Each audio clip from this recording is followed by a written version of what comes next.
You're listening to Red Pill 78. I am the Corruption Detector, and this is your Red Pill News for Monday, February 18th. We've got a lot to go over today. There were many amazing stories dropped by our favorite Anon over the last 24 to 48 hours. So we're going to go over some of them. We're going to go over some stories that I thought were interesting myself. And I wanted to first off begin with this post from yesterday at 4:29 p.m. Q calls out NSA leaker Edward Snowden. This settles it. If anybody had any doubts, at Snowden, what happens when Russia gives you up? Will the clowns in America protect you? Sleep is important. Implying that Edward Snowden is probably not getting any sleep, the better our relations with Russia get. Does that explain at all the reasons why the clowns in America are fighting so hard to keep relations with Russia on bad footing? All right, before we get into the rest of the news, I have a quick word from my sponsor. When an emergency strikes, what's your first impulse? If your answer is run to the grocery store, well, you'll likely find chaos and nothing but empty shelves. So how do you avoid this? Well, it's simple. You use today to make a plan, to prepare. One practical place to start is storing food in your own home. That way, you and your family are protected in case there's a weather emergency, natural disaster, or a long-term power outage. I trust and use My Patriot Supply for my own food storage, and you can too. They make it easy for you to do. Now, this is the final week for a limited time, low price, exclusively for my listeners on two popular emergency food kits. Go to my special webpage, preparewithredpill78.com, to see them both and order. These food kits include breakfasts, lunches, and dinners that last up to 25 years in storage. My Patriot Supply will ship these kits discreetly to your door. So do it now at preparewithredpill78.com. Preparewithredpill78.com. It's delicious. All right, so next, I have some information that was sent over to me by someone who is actually a confirmed white hat. They are working on a daily basis to keep our country safe and secure. I can't tell you this person's name. I'm working on trying to get them onto the show, but they watch on a daily basis. They comment. They follow me on Twitter, so if you want to go and guess by taking a look around and see who that person might be, you might be able to figure it out. But just in thinking about all of the references to the Keystone that we've had over the the last year or so since our favorite Anon started posting. Now, it's in many different posts here. You can see we've got plenty of them here, and we know that the things that are said to us could take on many different meanings. Now, in this post right here, post 271, an Anon said, military intelligence, no such agency equals key. POTUS and patriots equal stone. I think that defines it right there. So the keystone to this movement is us and POTUS. All right, and of course, MI and NSA. But is the keystone to the swamp the SES? Now, this individual sent me over this stuff today. I did not know that this was the logo of the SES, the Senior Executive Service, but this is their flag. That is their logo right there. And right here is just a little meme that someone made up. I don't know if this was the white hat that sent it over to me, if it was somebody else, but it's stated right here, SES is the shadow government, enemy of America.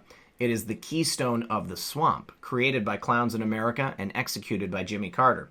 The Senior Executive Service, the keystone of the Civil Service Reform Act, was inaugurated on July 13th. This was back in 1979. The SES offers one of the most promising avenues for improving the management of the federal government. I know that you share my satisfaction and pleasure that over 96% of those eligible to join the Senior Executive Service did so.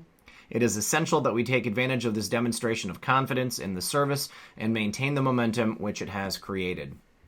Now, it was meant to be a good thing, but it's turned out to be basically just an entrenchment of the swamp and the things that are happening in the government. Now, this white hat that contacted me said that in their experience, the vast majority of people that are working on behalf of us as citizens, that have taken an oath to this Constitution, our country, and to protect us. That's what they really want to do. The people that we have shown to us in the news, quote unquote, the resistance, they are the exception. They're not the rule. But there's enough of them, and many of them are involved here in the SES, that there's enough of them that can have an effect, and they have been having an effect. So I would like to suggest that they certainly are the keystone of the swamp. Now, here from the Office of Personnel Management, it states that the Senior Executive Service leads America's workforce. As the keystone of the Civil Service Reform Act of 1978, the SES was established to ensure that the executive management of the government of the United States is responsible to the needs, policies, and goals of the nation, and otherwise is of the highest quality. These leaders possess well-honed executive skills and share a broad perspective on government and a public service commitment that is grounded in the Constitution. Members of the SES serve in the key positions just below the top presidential appointees. SES members are the major link between these appointees and the rest of the federal workforce. They operate and oversee nearly every government activity in approximately 75 federal agencies. The U.S. Office of Personnel Management manages the overall federal executive personnel program, providing the day-to-day oversight and assistance to agencies as they develop, select, and manage their federal executives. So this has been called, I believe it was Aim for Truth, called them Obama's Army, because they essentially were brought up, the people that are in charge now were brought up under President Obama, and they are protected by this Civil Service Reform Act as members of the Senior Executive Service. So these are the ones that are really the big problem. So when we talk about draining the swamp and getting rid of the swamp, this is what we need to work on. So hopefully with the work that Mick Mulvaney and the president are doing, this is going to be what we can go ahead and just sweep out and wash it out to sea. All right, so next, this is from 5 o'clock yesterday. Jussie Smollett false flag linked to Senator Kamala Harris and Cory Booker. Methods called this a couple weeks ago, actually. Sent me over this picture right here showing Jussie Smollett and Kamala Harris together. Kamala Harris had entered into legislation or attempted to pass some legislation that was something about a modern-day lynching act or something like that. But here is Jussie Smollett with Michelle Obama, Jussie Smollett and his brother with Barack and Michael. There is Jussie Smollett with Mad Maxine Waters, and there he is with Sheila Jackson Lee. All right, so Harris and Booker applying political pressure regarding Chicago PD regarding Smollett FF case. What bill did the Senate recently pass regarding lynching? Who were the authors of the bill? What FF took place just prior to the passing of the bill? Did the FF event involve an NOOSE? Did the FF event sway senators in their decision to prevent fake news attacks regarding the Smollett case? Did fake news contact many senators prior to vote, seeking out pro-nay in attempt to coerce using the Smollett case as foundation for possible future smear? What is the mathematical probability of these two events occurring within the same time period? What is the relationship of Smollett and Booker Harris? Will Rahm Emanuel get involved? Will the Chicago PD cave under pressure? These people are sick. Wake up, America. Now, as I reported yesterday, the Chicago PD are no longer viewing Jussie Smollett as a victim. They are viewing him as an active participant in his own assault.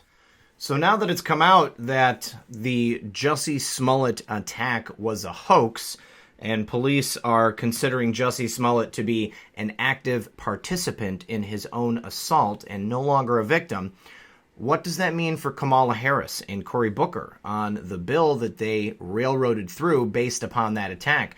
Well, today, my friend Methods posted this video of Kamala Harris being confronted about her modern-day lynching tweet, and her damage control was so bad, even Fox News had to cut away. Let's go ahead and take a listen to what Kamala Harris's reaction was. Which tweet? What tweet? About saying that it is a modern day lynching that. Sorry. Jussie Smollett. Okay, so I will say this about that case. I think that the facts are still unfolding, and I'm very concerned about, obviously.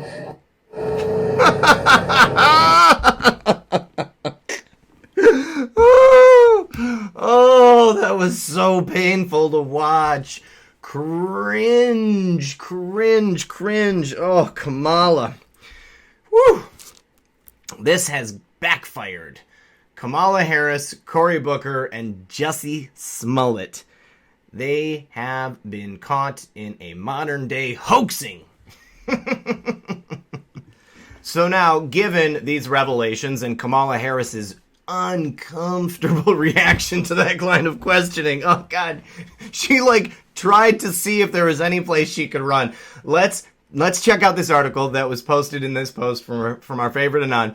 Cory Booker withholding judgment on Smollett case after calling it attempted modern-day lynching. Notice the similarity between Kamala Harris and Cory Booker now. Withholding judgment. What are you withholding judgment for? It is obvious this guy hoaxed the whole thing. Democratic presidential candidate Cory Booker told reporters Sunday that he would withhold judgment on the alleged attack on Empire actor Jussie Smollett after calling the incident an attempted modern-day lynching when it was first reported last month. I'm going to withhold until all the information actually comes out from on-the-record sources. Oh, the Chicago Police Department isn't enough for you? The senator from New Jersey said after meeting with voters in Rochester, New Hampshire, "We know in America that bigoted and biased attacks are on the rise in a serious way, and we actually know, even in this country, that since that horrible day in September, the majority of the terrorist attacks on our soil have been right-wing terrorist attacks. The majority of them white supremacist attacks." Sounds like he's getting his information from the Southern Poverty Law Center, and it's not correct. Booker cited the deadly shooting at a Pittsburgh synagogue this past October, as well as the June 2015 shooting at a historically black church in Charleston, South Carolina. Notice he doesn't mention the shooting that just took place. Notice he doesn't mention the horrible incident which just took place in Illinois, because that was not part of his narrative. Let's listen to Cory here in probably another uncomfortable line of questioning. Well, the information's still coming out. I'm going to withhold until all the information actually comes out from on-the-record sources. We know in America that bigoted and biased attacks are on the rise in a serious way. And we actually even know in this country that since 9/11, the majority of the terrorist attacks on our soil have been right-wing terrorist attacks. The majority of them white supremacist attacks, from the horrific shootings in Pittsburgh or in South Carolina church. What we're seeing is attacks on people because they're different, and we all need to join together and condemn those attacks and the hatred and the bigotry that sources them. How do you know Cory Booker's lying? Because he's opening his mouth. Smollett, who is black and openly gay, has claimed he was attacked by two masked men early on January 29th as he walked to his Chicago apartment from a Subway restaurant. Smollett alleged his assailants shouted racial and anti-gay slurs at him, beat him, and poured bleach on him in sub-zero temperatures after bleach would have been frozen. Hours after reports of the attack surfaced, Booker tweeted, "The vicious attack on actor Jussie Smollett was an attempted modern-day lynching. I'm glad he's safe." In the same message, Booker advocated the passage of legislation making lynching a federal hate crime. I mean, it's not good enough that it's murder. Last week, Chicago police questioned two Nigerian brothers in the reported attack, but released them Friday without charges. Police spokesman Anthony Guglielmi said the pair had given officers information that had shifted the trajectory of the investigation, and confirmed that police had reached out to Smollett's attorney to request a follow-up interview. Uh-oh. Guglielmi also said local reports that the attack was a hoax were unconfirmed. Well, we're going to have to withhold judgment on that. While we are not in a position to confirm, deny, or comment on the validity of what's been unofficially released, Guglielmi tweeted Sunday, there are some developments in this investigation, and detectives have some follow-ups to complete, which include speaking to the individual who reported the incident. Shame, shame, shame. Oh, this is beautiful. And in a poignant follow-up post, our favorite Anon gives us a quick history lesson. I love showing this to people.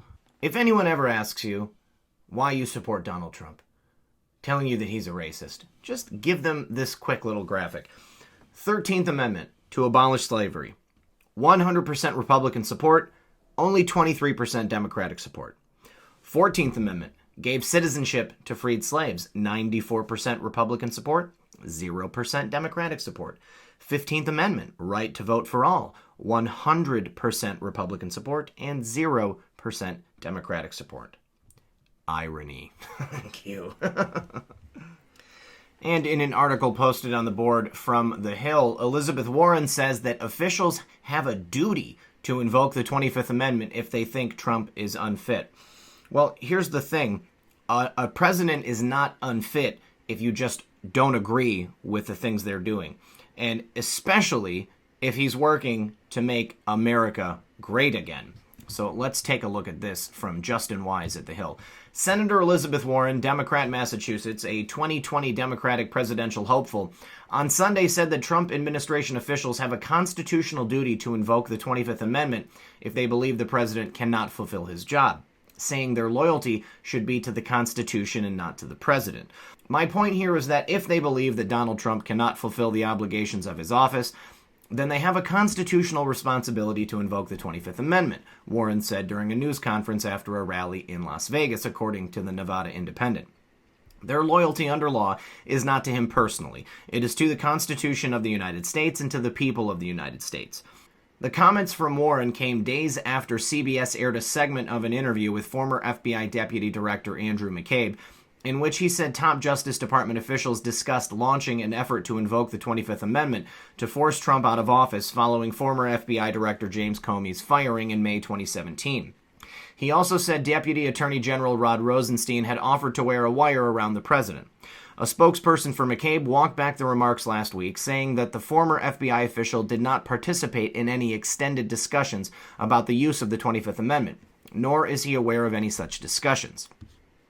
Now, the Justice Department also issued a statement reiterating Rosenstein's denial of his offer to wear a wire, which Rosenstein called inaccurate and factually incorrect. Senator Lindsey Graham on Sunday vowed to get to the bottom of the alleged Justice Department discussions about the 25th Amendment. It's stunning to me that one of the chief law enforcement officers of the land, the acting head of the FBI, would go on national television and say, oh, by the way, I remember a conversation with the Deputy Attorney General about trying to find if we could replace the president under the 25th Amendment, Graham said on CBS's Face the Nation. We're a democracy. People enforce the law. They can't take it into their own hands. And was this an unattempted bureaucratic coup? Warren, a frequent Trump critic, said in a speech in Iowa last week that by the time we get to 2020, Donald Trump may not even be president. Trump has repeatedly derided Warren during his time in office, often referring to her as Pocahontas, while taking aim at her past claims of Native American heritage. And next, another article from the board, an article from Breitbart, CBS's Lara Logan on media bias. Unless you seek out Breitbart, you won't see the other side. This is a shocking revelation from the left. Lara Logan, foreign correspondent for CBS's 60 Minutes, said Breitbart News offers the other side of news media relative to what she described as a mostly left-wing and partisan Democrat news landscape in the U.S. and abroad. She offered her remarks in an interview published last Friday with the Mike Drop podcast hosted by retired Navy SEAL Mike Ritland. Ritland characterized U.S. news media as absurdly left-leaning and supportive of Democrats, further describing the status quo of American news media's left-wing and partisan Democrat biases as a huge effing problem and disaster for this country. Logan concurred. I agreed with that. That's true. She described U.S. and international news media as mostly liberal, adding most journalists are left. The media everywhere is mostly liberal, not just the U.S., assessed Logan. Logan grouped Breitbart News and Fox News as dissident outlets relative to the mostly liberal news media landscape. She said visually, anyone who's ever been to Israel and been to the Wailing Wall has seen that the women have this tiny spot in front of the wall to pray, and the rest of the wall is for the men. To me, that's a great representation of the American media, is that in this tiny little corner where the women pray, you've got Breitbart and Fox News and a few others, and from there on you have CBS, ABC, NBC, Huffington Post, Politico, whatever, right? All of them. And that's a problem for me, because even if it was reversed, if it was vastly mostly on the right, that would also be a problem for me. My experience has been that the more opinions you have, the more ways that you look at everything in life. Everything in life is complicated. Everything is gray, right? Nothing is black and white. News media homogeneity cripples many people's desire for getting the truth about political goings-on, determined Logan. How do you know you're being lied to? How do you know you're being manipulated? How do you know there's something not right with the coverage? When they simplify it and there's no gray. It's all one way. Well, life isn't like that. It doesn't match real life. It's probably not. Something's wrong. For example, all the coverage on Trump all the time is negative. That's a distortion of the way things go in real life. Logan warned, one ideological perspective on everything never leads to an open, free, diverse, tolerant society. The more opinions and views of everything that you have, the better off we all are. So creating one ideological position on everything throughout our universities, throughout academia, in school, in college, in media, and everywhere else, that's what concerns me. I don't have to agree with everybody. Logan added, although the media has historically always been left-leaning, we've abandoned our pretense, or at least the effort, to be objective today. We've become political activists, and some could argue propagandists, and there's some merit to that. Logan cast Breitbart News as a useful barometer of the other side of news media. This is the problem that I have. There's one Fox, and there's many, many, many more organizations on the left. The problem is the weight of all these organizations on one side of the political spectrum. When you turn on your computer, or you walk past the TV, or you see a newspaper headline in the grocery store, if they're all saying the same thing, the weight of that convinces you it's true. You don't question it because everyone is saying it. Unless you seek out Breitbart on your computer, you're probably not even going to know what the other side is saying. Most news media outlets ignore the origins of ostensibly grassroots political activism, stated Logan. She pondered the genesis of such campaigns, speculating on technology firms' roles in amplifying such campaigns. We don't even question if what we see on social media is real or not. We don't even question if a grassroots movement is really grassroots. You know, there's a way to start a grassroots movement. You write an algorithm, and you create all this outrage, and you're basically throwing out all the sparks that light the fire. So then it becomes a grassroots movement because it takes nothing to set that in motion. But did it really begin as one? And if it didn't begin that way, but was manipulated and paid for by someone and serves someone's political purpose, is it really what we believe it is? People were manipulated into doing that. Who's behind it? Who's doing it? And why are they doing it? And what else are they doing? Those things are profoundly significant, and we're not even trying to find out who it is. That really bothers me. Logan dismissed news media claims allegedly rooted in singular anonymous government sources as unreliable. That's not journalism. It's horsepucky, she said. Responsibility for fake news begins with us, said Logan, referring to journalists and reporters.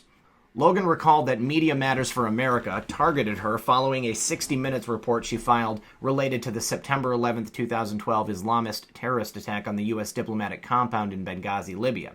I made one comment about Benghazi, remarked Logan. Then I was targeted by Media Matters for America, which was an organization established by David Brock, who has dedicated himself to the Clintons. It was their known propaganda organization. In February of 2011, Logan was sexually assaulted and nearly murdered by numerous men in Cairo, Egypt, while reporting on the ousting of then Egyptian President Hosni Mubarak. She shared some details of the attack's nature. Piece by piece, they tore all my clothing off and just tore my body almost to pieces and tore my insides apart, recounted Logan. I saw people taking pictures. I remember fighting, being raped, and being able to push people away. And then I remember just realizing that there were too many of them, and it was over and over and over again. And that there was always someone else when you could find one person. Towards the end of the interview, Logan quipped, "This interview is professional suicide for me." Well, I want to thank Lara Logan for having the courage to say exactly what we've been talking about this entire time. The left has completely taken over the media, and they have dropped their pretense. They no longer pretend that they are unbiased. They are completely and wholeheartedly putting it face first, okay? She perfectly sums this up, and the fact that she has said this is miraculous. It is completely insane, but given what happened to her in Egypt, can you really blame her for having the courage to come out and say this? I mean, what does it matter? You know, her dignity was stolen from her by people that the left are probably portraying as being virtuous. The left is full of propagandists and full of political activists. This is something I have been saying for a very long time, and the fact that she was willing to come out and say it is just incredible. So, Lara Logan, I salute you. And in the follow-up to the Anon that posted this Breitbart article, our favorite Anon says, read between the lines regarding mainstream media left. Research for yourself. Trust yourself. No one news location will provide unbiased content. Wake up. Facts matter. You are the news now. And this is so true. This is why we have to use discernment. This is why we have to gather our information from many different sources. Okay? This is why I encourage everyone to read on both sides of the aisle. This is why I like reading articles from the left, because it gives me a wonderful idea of where these people's state of mind lies. It also shows me things that maybe the right isn't willing to talk about, because there is no black and white. Just like Laura said, this world is gray. And it is more important than ever that we make sure that we are educated and that we have our information from as many sources as possible. And speaking of the left, in a wonderful piece of fear-mongering, also posted by our favorite Anon, The Guardian puts out some propaganda trying to discredit people like us.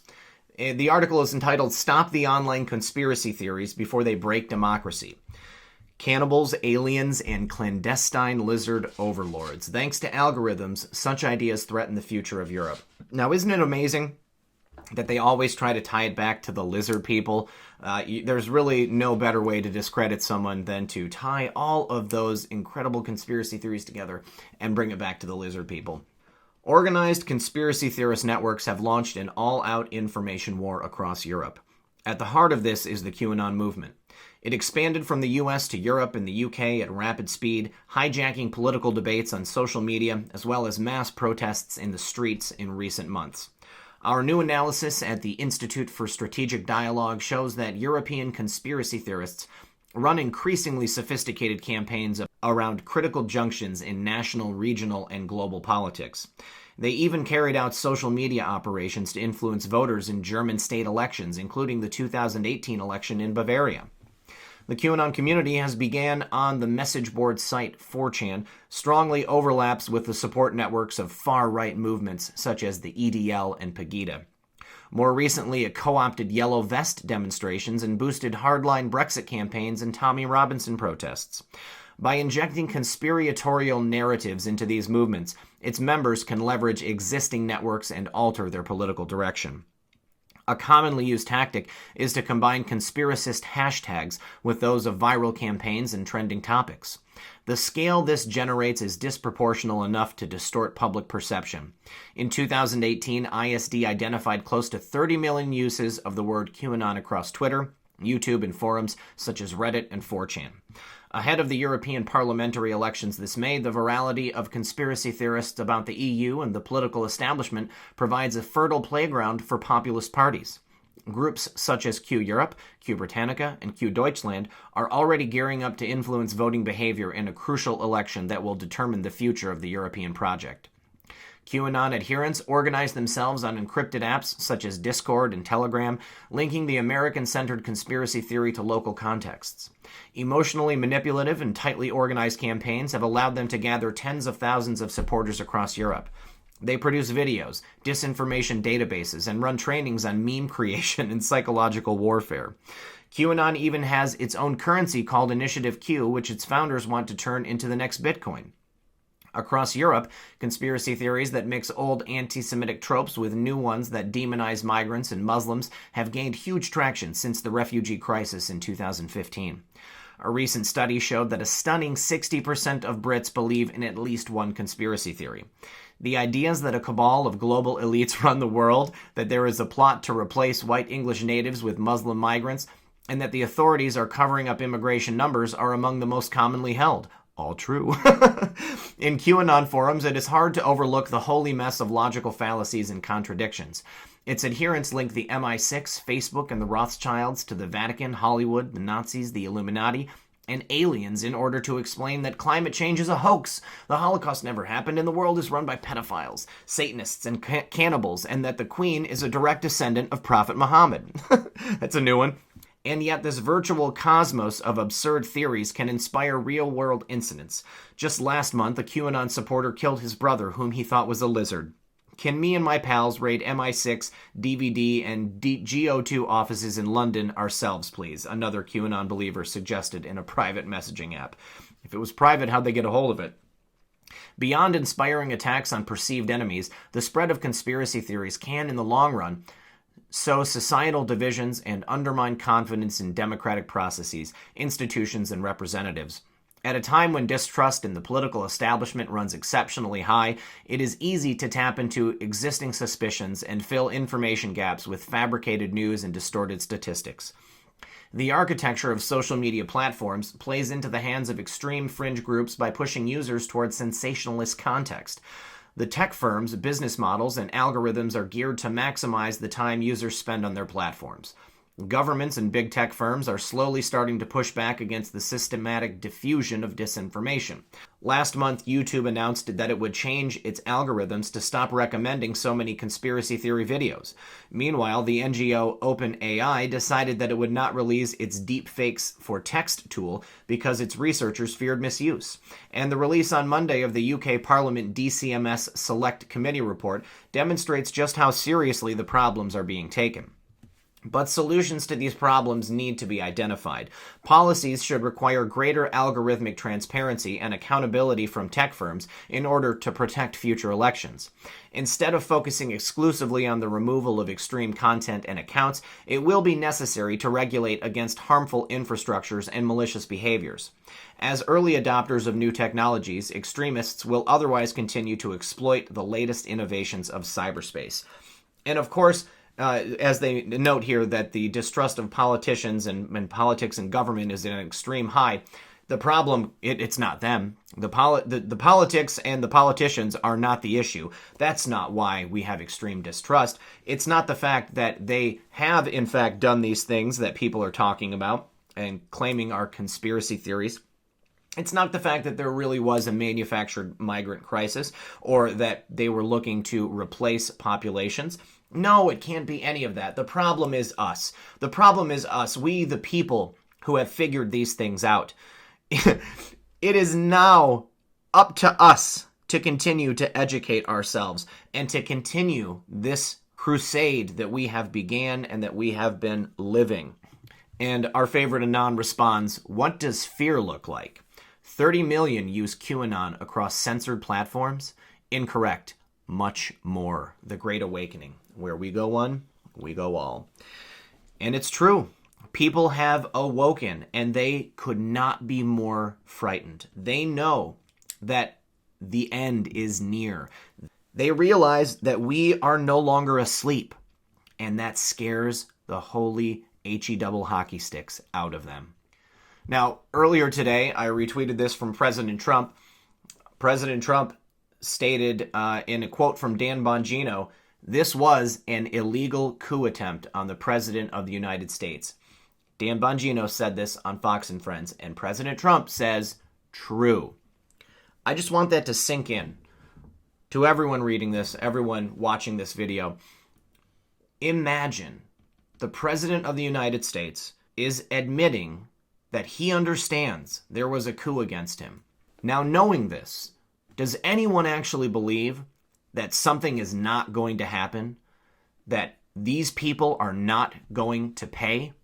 Now, our favorite Anon responds, the President of the United States, the Commander-in-Chief, agreed that an illegal coup was attempted against him.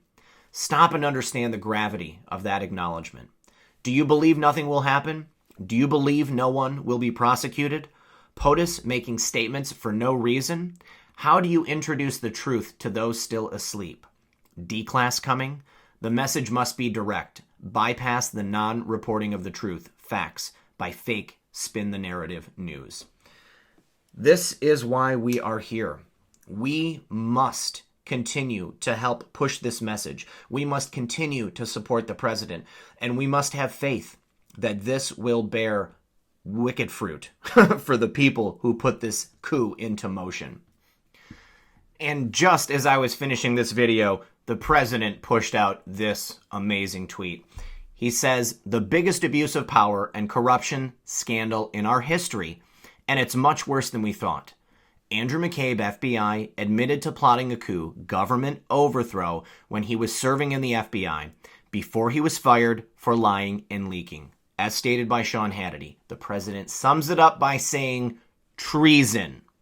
It's happening, folks, and you better believe it. Now, on that note, here is an article from the Wall Street Journal. This was in an earlier post.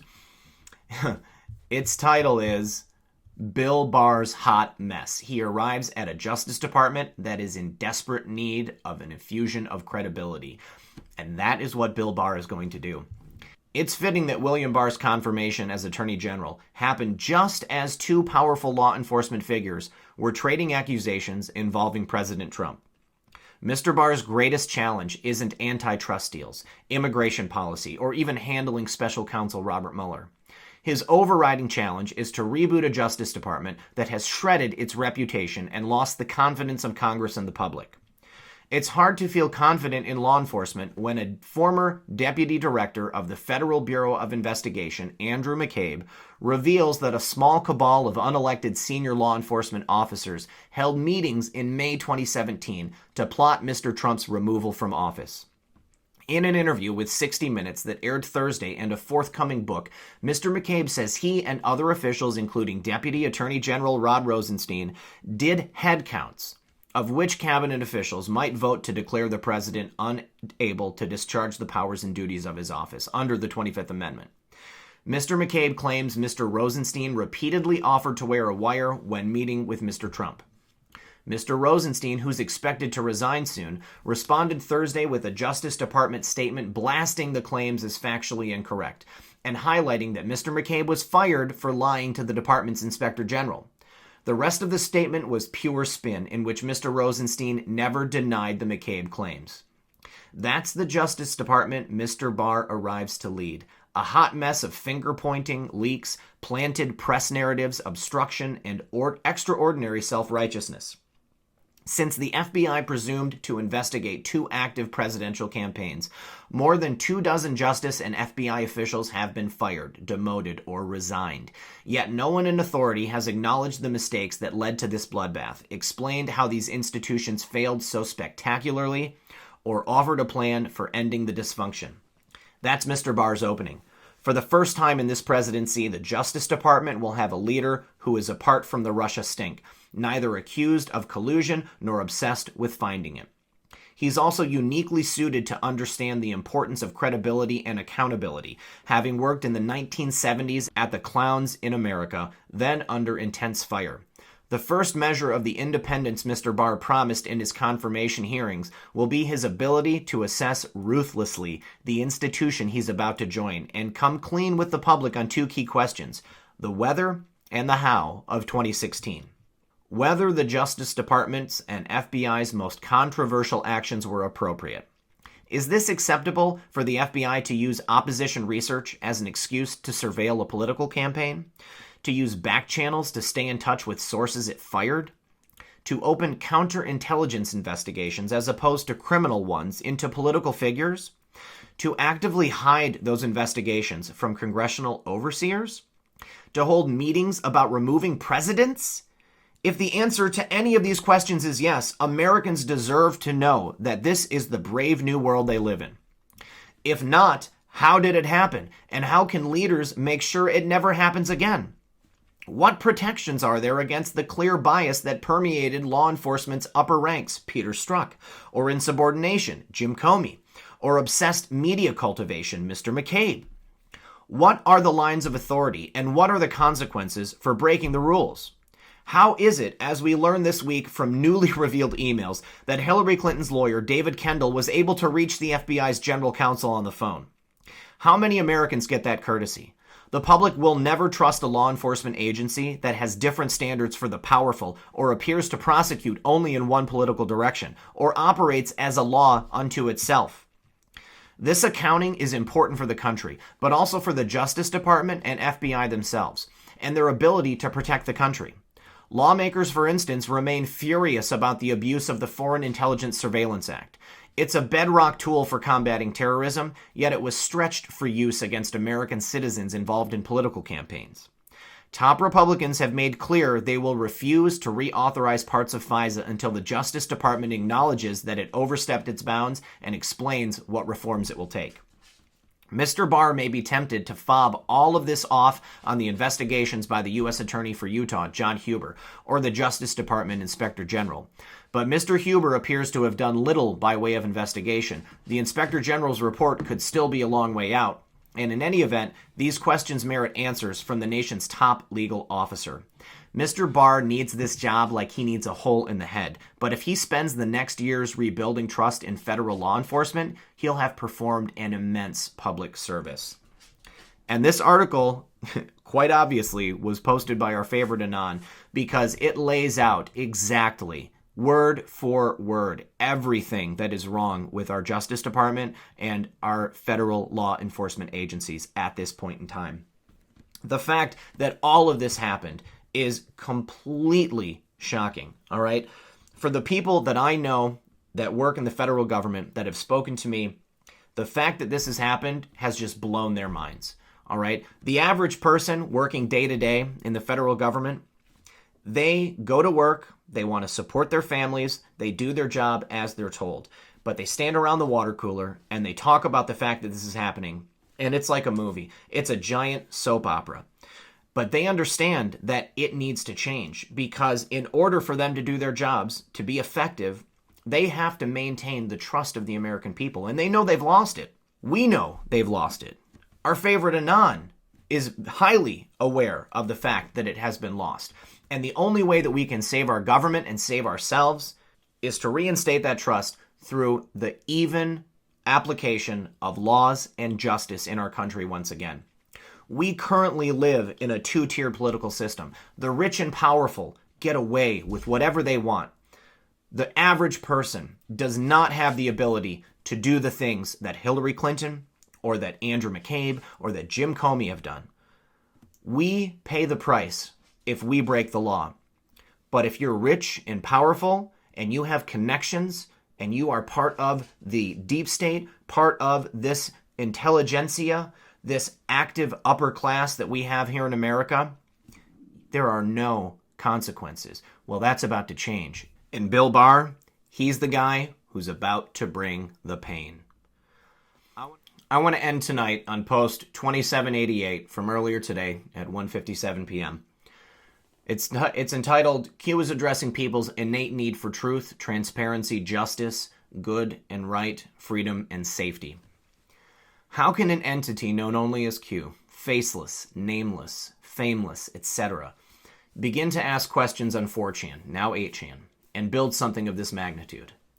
How can this same Q entity garner such a massive amount of worldwide mainstream media fake news attention and attacks?